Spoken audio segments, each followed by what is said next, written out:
दशम स्कंद द्वारिका लीला सप्ताशीतितम अध्याय श्री शुकवाच मत हरिपाद अध्यायी परीक्ष आगे शुक कही गोविंद मित्र अंग संगे विविध कथा नाना रंगे जे हरि सर्वभूतगामी जार महिमा अंतर्यामी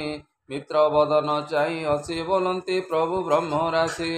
विप्र वश्चल चक्र पाणी तार कटाक्षे कमलिनी मित्रर श्रम अंग चाहि हसी बोलती भावग्राही ओ मित्र मोर प्राण सखा किआणी अच मते देखा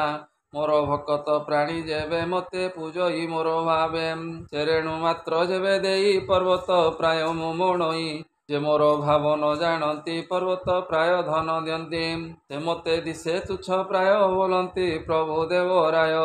पत्र कुसुम फल पाणी जे मते भावे दियंती आणी तार भकत भाव नहीं हस्ते प्रसारी मु भंजई मत कई लक्ष्मीकांत भावे पातिले बेनी हस्त देखी चकित विप्रवर अंतरे करई विचार मोर अर्जित कर्म फल आनीची पृथुक तंडुल केमते देवी मित्र करे हास्य करिवे अंतपुरे मत भाली लज्जा मुखे विप्र रहिला अध मुखे ता देखी कमलार बल हृदरे करंती विचार विप्र पत्नीर वचने मिलिला मोर भुवने दरिद्र पणे दुख पाई अर्जिला कर्म न जानई हार पूर्व जन्म जेते निष्कामे भजी अछि मते सकामे मते न भजई एबे पाइब भोग काई निवचने भोग चिंते आसी मिलिला मो ग्रते पति देवता द्रव्य अर्थे मोर मित्र गुण मते देवी संपद सुख भोग ब्रह्मांड मध्ये जे दुर्लभ एते विचारी नर हरि विप्रर जीर्ण वस्त्र धरी वस्तु बोली आदि मूल घेनिले पृथुक तंडुल छिन्न वस्त्रर मधुपेयी कृष्ण बोलंती करे नेई मित्र तुम्भ उपकार ये मोर प्राण प्रतिकार तुम्भर पृथुक तंडुल शेष भुवन मंडल मोर जीवन समेते पवित्र कल आज मते एमत कही नर हरि बेनी लोचनु बहे बारी गोविंद मित्र प्रिय अर्थे पृथु तंडुल घेनी हस्ते कमला चाहे स्थिर दृष्टि तुंडे भरिले एक मुष्टि संतोषे बुझी दामोदर आर मुष्टिक घेनी करम ए तुंडे भरंते गोपीनाथ लक्ष्मी धइले बेनी हस्त बोलती जगत जननी पृथुक मुष्टि करे घेनी ओ विश्वनाथ भगवान ए मुष्टि न कर भोजन तोर संतोषे नारायण उभय लोकर कारण मुष्टि के देल सर्व सुख केवल मात्र मते रख तुम चरणे कमले जेमते वंचे सुख बळे अंग निवेशी कृष्ण देहे मिलिला स्वर्ग भोग प्राय मते पाइला रजनी गोविंद झिन वस्त्र घेनी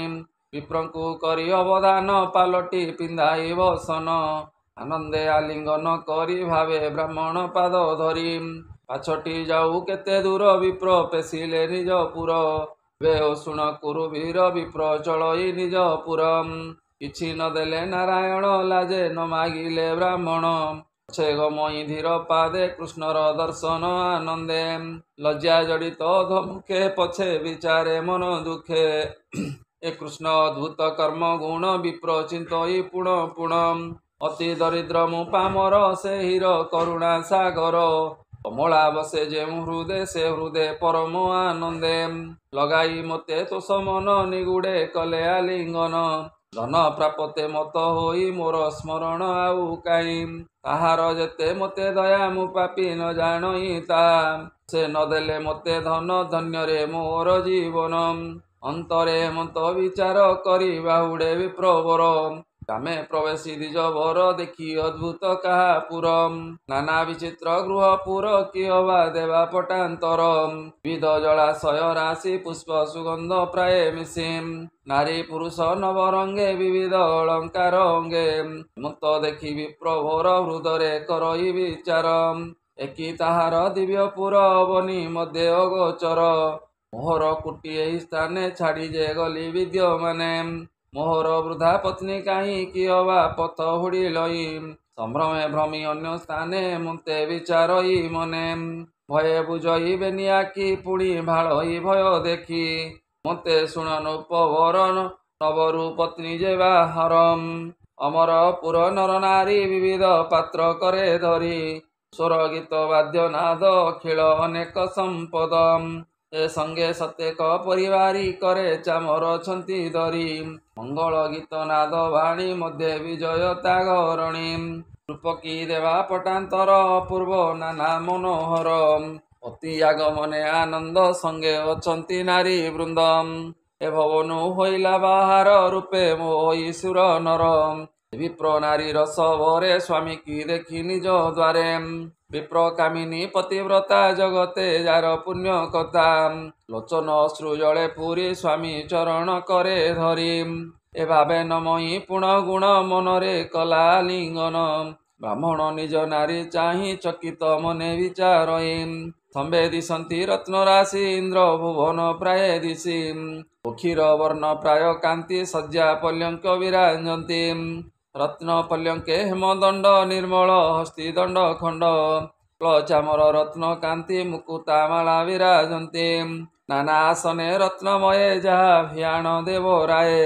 ଦାନ ଭୋଜନ ପ୍ରମିତ ବ୍ରାହ୍ମଣ ଦେଖିଲା ଅଦ୍ଭୁତ ସର୍ବ ସମ୍ପଦ ଏକ ଠୁଳେ ଦେଖଇ ନୟନ ନିଶ୍ଚଳେ ମନେ ଚିନ୍ତଇ ଯୋଗ ଭଳେ ଏ କର୍ମ ନାହିଁ ରବି ତଳେ ଏମନ୍ତେ ସମ୍ପଦ ମୋହର ନିଶ୍ଚୟ ଦେଲେ ଦାମୋଦର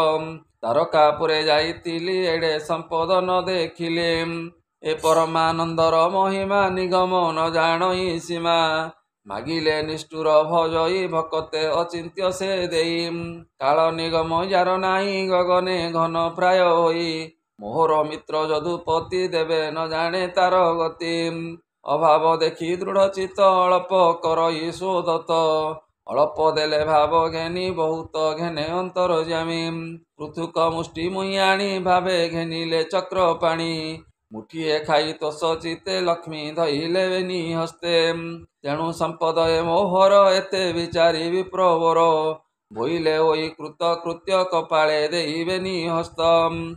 ଚରଣେ ଦେଇ ଚିତ୍ତ ନିଶ୍ଚୟ ମୁହିଁ ଅବିରତ ମିତ୍ର ଶ୍ରୁଦ ଦାସ ପଣେ ଖଟିବି ଅଭୟ ଚରଣେ ଅଶେଷ ଯୋନି ମଧ୍ୟ ଜାତ ହୋଇ ଭଜିବି ଅବିରତ ତାର ଭକତି ଶ୍ରୁତି ପର ବ୍ରହ୍ମା ଶଙ୍କରେ ଅଗୋଚର ମୋର ଭକତ ଭାବ ଘେନି ଧନ ନ ଦେଲେ ଚକ୍ର ପାଣି ହେମନ୍ତ ଭାବି ବିପ୍ରଚିତେ ସମ୍ପଦେ ରହିଲା ନିଶ୍ଚିନ୍ତେ ଏ ଭ୍ରମର ପ୍ରାୟ ଭୋଗ କରି ଅନ୍ତେ ପାଇଲା ନର ହରି ସେ ହରି ଚରଣ କମଳେ ମୋହର ଭକତି ନିଶ୍ଚଳେ କୃଷ୍ଣ ଚରଣେ କରି ଆସ କହି ଜଗନ୍ନାଥ ଦାସ ଶ୍ରୀମଦ ଭାଗବତେ ମହାପୁରାଣେ ପରମହଂସ୍ୟାଂ ସହିତେ 82 ଦଶମ ସ୍କନ୍ଧେ ଦାମୋଦର ବିପ୍ର दारिद्र्य नाशने नाम सप्ताशीतितमोऽध्यायः बोलानन्दे कवार हरि हरि बोल।